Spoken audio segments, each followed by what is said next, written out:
Mutual inductance जो है ये फिनोमेना है इलेक्ट्रोमैग्नेटिक इंडक्शन का।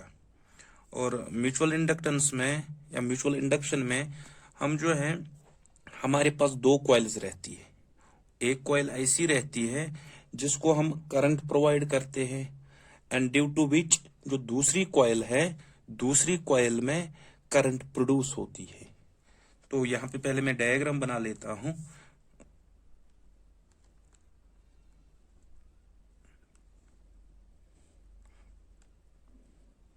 Let's assume that this is the first coil और इसको हम एक सेल के साथ या बैटरी कहो हम जोड़ लेते हैं और इसी के नेबर में हम एक और कॉइल लगाते हैं लाइक दिस। ये एक और कॉइल हम लगाते हैं। अब ये वाली कॉइल जो है इसमें हम करंट प्रोड्यूस करते हैं या करंट देते हैं। Let's suppose that current is I, या हम कह सकते हैं I1 करंट है।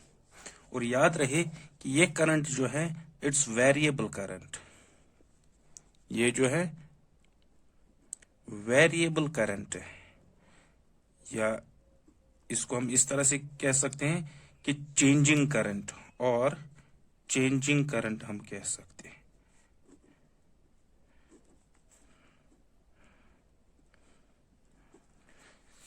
और जिसमें हम करंट प्रोवाइड करते हैं ये हम कह सकते हैं प्राइमरी कॉइल। इसका हम दूसरा नाम भी कह सकते हैं, प्राइमरी कॉइल भी कह सकते हैं इसको। और ऑब्वियसली इसको हम कह सकते हैं सेकेंडरी कॉइल।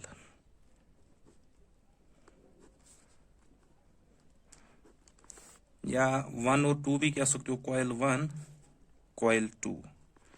ठीक है, तो इसमें हमने करंट दी, ये करंट ऐसे इस वायर में से इस कॉइल में से जा रही है। तो याद रहे कि करंट जब हम किसी सर्किट में या किसी हम कह सकते हैं कंडक्टर में देते हैं तो उसकी वजह से वहां पे मैग्नेटिक फील्ड प्रोड्यूस होता है। और वो मैग्नेटिक फील्ड उसकी डायरेक्शन कैसे होगी, लेट्स सपोज ऐसे, ये उस मैग्नेटिक फील्ड की डायरेक्शन होगी लाइक दिस। और साथ ही यहां पे याद रखेंगे कि यही मैग्नेटिक फील्ड इस कॉइल में भी चला जाता है, विच रिजल्ट्स कि यहां पे जो है यहां पे फ्लक्स क्रिएट होता है। और वो फ्लक्स जो है फ्लक्स चेंज होता जा रहा है। क्यों? क्योंकि हमने करंट जो है करंट वेरिएबल दी है। जब करंट वेरिएबल देंगे ऑब्वियसली इसमें जो फ्लक्स जाएगा वो भी फ्लक्स चेंज्ड होगा। और change in flux as per Faraday's law, Faraday's law of induction,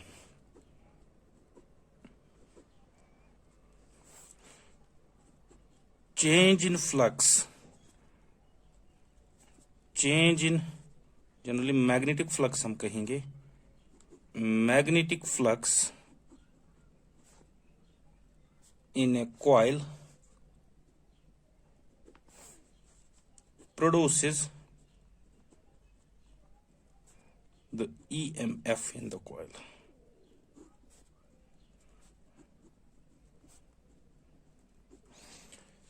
तो इस कॉइल के अंदर जब मैग्नेटिक फ्लक्स चेंज होता जाएगा और वो मैग्नेटिक फ्लक्स जो है वो प्रोड्यूस क्या कर लेगा, EMF प्रोड्यूस कर लेगा। और यही EMF प्रोड्यूस जो होगा यहां पे इस EMF की वजह से करंट इंड्यूस होगी। इसी EMF की वजह से जो है सेकेंडरी कॉइल के अंदर, सेकेंडरी कॉइल के अंदर हम कह सकते हैं करंट इंड्यूस होगी, करंट इंड्यूस। क्लियर? तो ये फिनोमेना जो है ये फिनोमेना कहलाता है म्यूचुअल इंडक्टेंस।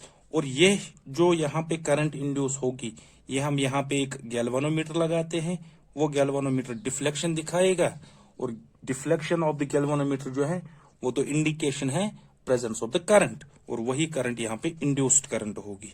अब ये फिनोमेना जो है, ये फिनोमेना म्यूचुअल इंडक्टेंस कहलाता है। अब अगर हम डिफाइन कर लेंगे, किस तरह से डिफाइन कर सकते हैं, मैं इसकी डेफिनेशन अगर लिखना चाहूंगा, इस तरह से लिखेंगे, mutual induction is the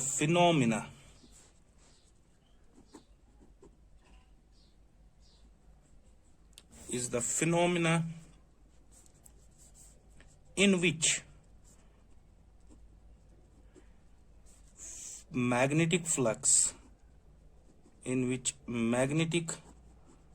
flux linked to one coil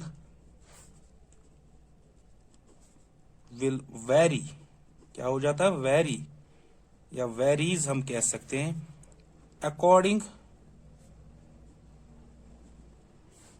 to the current change,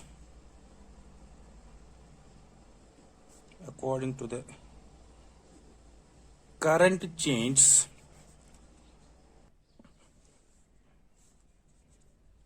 to the current change in other coil in its proximity.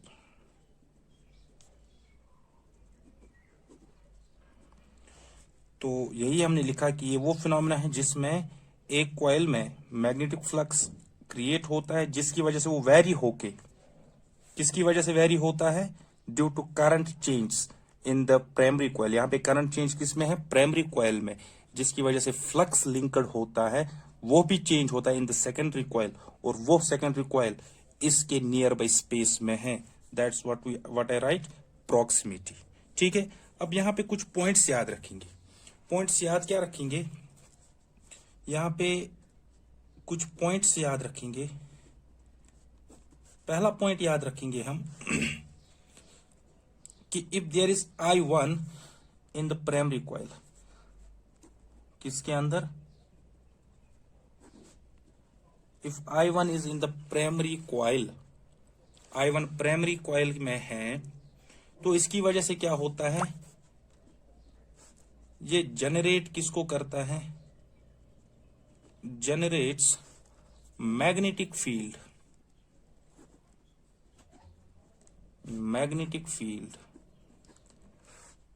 अब जब मैग्नेटिक फील्ड जनरेट किया इसने, इससे क्या होगा, विच ऑल्सो पासिस,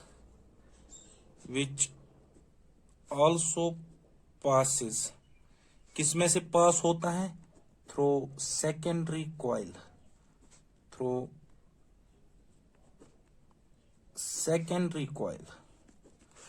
ठीक है, पहला पॉइंट याद रखेंगे।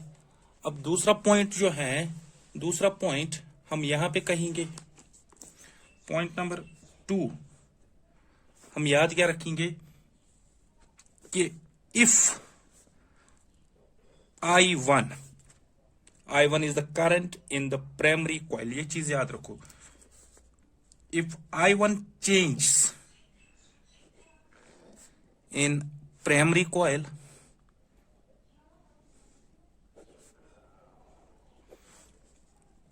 देन इससे क्या होगा, मैग्नेटिक फ्लक्स,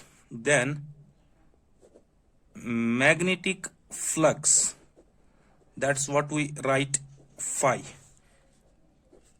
थ्रू किसमें, सेकेंडरी कॉइल,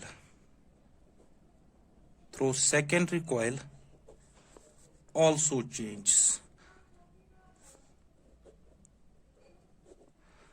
अगर प्राइमरी कॉइल में करंट हम चेंज कर देंगे, तो उसकी वजह से जो सेकेंडरी कॉइल में मैग्नेटिक फ्लक्स क्रिएट होता है, वो भी चेंज होगा।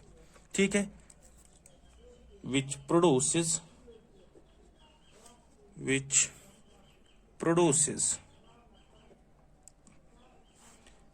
induced EMF in it, जिसकी वजह से EMF प्रोड्यूस होता है कॉइल के अंदर। ठीक है, तो याद रखो ईएमएफ तभी प्रोड्यूस होगा जब flux linked with the coil change होता जाएगा। एक और पॉइंट याद रखेंगे, पॉइंट क्या याद रखेंगे, now if I1 is more, अगर करंट इन प्राइमरी कॉइल ज्यादा होगी, इफ I1 इज मोर किसके अंदर, इन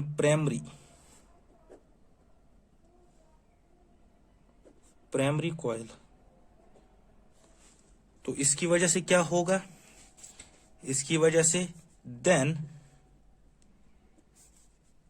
मैं यहां पे लिखता हूं magnetic field simply B, magnetic field produced is also more. जाहिर सी बात है कि अगर करंट ज्यादा होगी कॉइल के अंदर, ऑब्वियसली जो मैग्नेटिक फील्ड बनेगा वो भी ज्यादा होगा। इसकी वजह से क्या होगा, दस मोर फील्ड लाइंस, ये मैग्नेटिक फील्ड लाइंस है, thus more field lines will pass through secondary coil.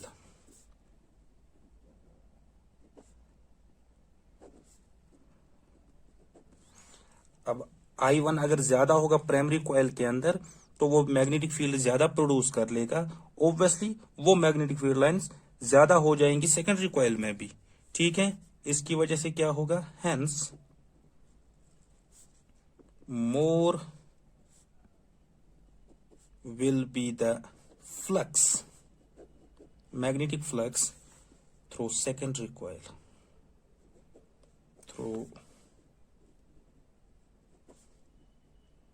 Secondary coil, जिसकी वजह से जो सेकेंडरी कॉइल का फ्लक्स होगा वो भी ज्यादा होगा। अब इन बातों से हमें पता क्या चल रहा है, तो हम इस तरह से कह सकते हैं क्लियरली, क्योंकि change in current in the primary coil, उसकी वजह से क्या होता है, यहां पे चेंज इन मैग्नेटिक फ्लक्स होता है। ज्यादा चेंज होगी करंट में, ज्यादा चेंज इन फ्लक्स होगा, कम चेंज होगी करंट में, यहां पे कम फ्लक्स चेंज होगा यहां पे। सो एज पर दैट हम ये कह सकते हैं कि flux linked in secondary coil, two भी लिख सकते हो, एस भी लिख सकते हो, in secondary coil is directly proportional to current in the primary coil. One I have write one for the primary coil and two for the secondary coil. तो flux linked through second coil is directly proportional to the current in the first coil. That means current अगर ज्यादा change होती जाएगी वो flux भी secondary coil में ज्यादा change होगा। करंट अगर कम चेंज होगी कॉइल के अंदर, प्राइमरी कॉइल के अंदर, तो सेकेंडरी कॉइल में फ्लक्स, चेंज इन फ्लक्स भी कम ही होगा।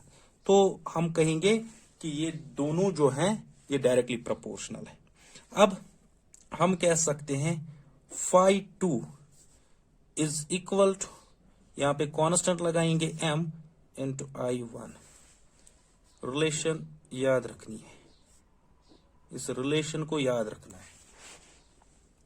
अब जो है यहां पे what is this m, m is constant, m क्या है, कांस्टेंट, और इसको हम क्या कहते हैं, नोन एज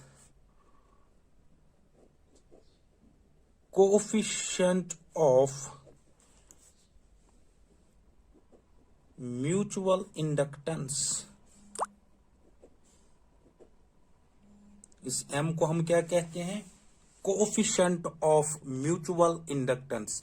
अब ये m किस पे डिपेंड करता है, क्या ये प्राइमरी कॉइल के करंट पे डिपेंड करता है, क्या सेकेंडरी कॉइल के फ्लक्स पे डिपेंड करता है, आंसर इज नो, ये इन चीजों पे डिपेंड नहीं करता। तो डिपेंड किस पे करता है, m जो है, m डिपेंड करता है, डिपेंड्स ऑन, एक याद रखो किस किस पे डिपेंड करता है, हम कहेंगे सेपरेशन ऑफ कॉइल्स, कॉइल्स की सेपरेशन, ये कॉइल्स दो जो हमने रखी है ये आपस में कितनी दूर है, इनकी सेपरेशन। दूसरी हम कह सकते हैं ओरिएंटेशन ऑफ द कॉइल,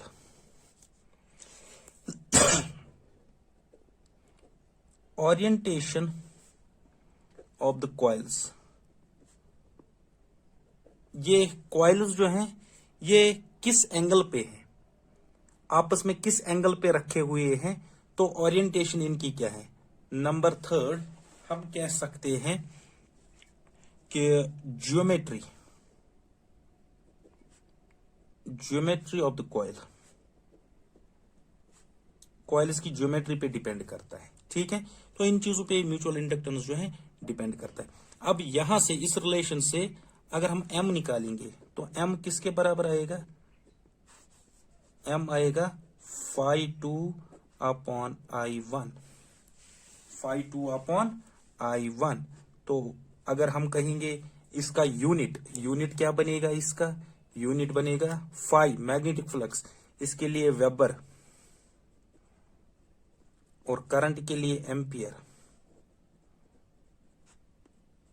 तो वेबर पर एम्पियर, वेबर पर ampere is also called Henry. इसको हम हेनरी कहते हैं, क्या कहते हैं, हेनरी कहते हैं। और Henry that is denoted by H. तो याद रखो म्यूचुअल इंडक्टेंस का जो यूनिट है that's Henry, that is Henry. ठीक है, आई होप कि यहां तक आप लोगों को क्लियर हुआ होगा। अब मैं कह रहा हूं इस तरह से अब हम कह सकते हैं कि इस सेकेंडरी कॉइल में कितना, ये हम कह सकते हैं ईएमएफ इंड्यूस हुआ। तो मैं इस तरह से लिखूंगा, now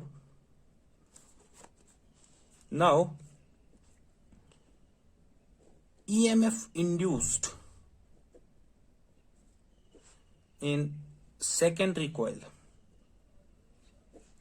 EMF induced in secondary coil, इस सेकेंडरी कॉइल में कितना EMF इंड्यूस होगा। तो यहां पे हम लिख सकते हैं कि as per Faraday's law that is E2 EMF in the secondary coil. As per Faraday's law हम लिख रहे हैं d/dt ऑफ किसके बराबर, change in flux in secondary coil, change in flux in the minus times change in flux in the secondary coil. So E2 will be equal to minus d/dt, phi2 अभी निकाला that is MI1, और E2 is equal to minus d/dt of M constant, तो M बाहर, I1।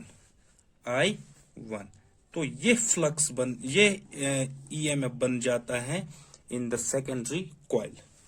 ठीक है, अब यहां से अगर हम म्यूचुअल इंडक्टेंस को डिफाइन करना चाहेंगे,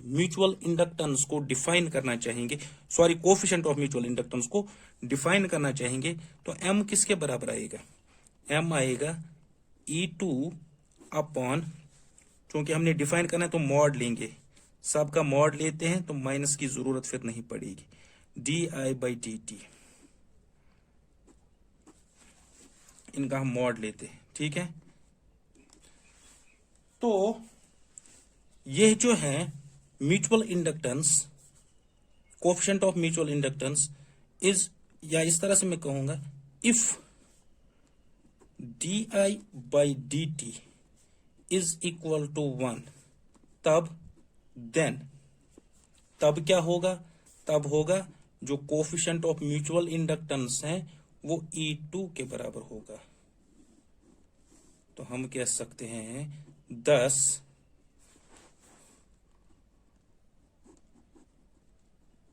coefficient of mutual inductance is the EMF produced, is the EMF produced किसके अंदर, produced in the secondary coil, in the secondary coil, कब? when the rate of, किसका? rate of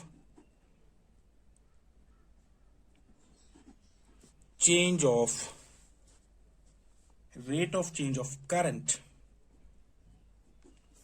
is 1 ampere per second in the primary coil.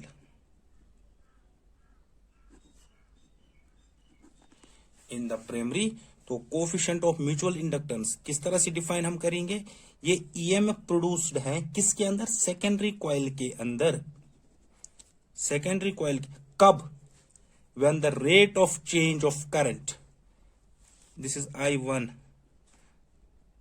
When the rate of change of current is 1 ampere per second, 1 ampere per in the primary coil. जब primary coil में rate of change of current जो है वो 1 ampere per second होगी, उस time जो EMF produce होगा वही कोफिशिएंट ऑफ म्यूचुअल इंडक्टेंस का वैल्यू कहलाएगा।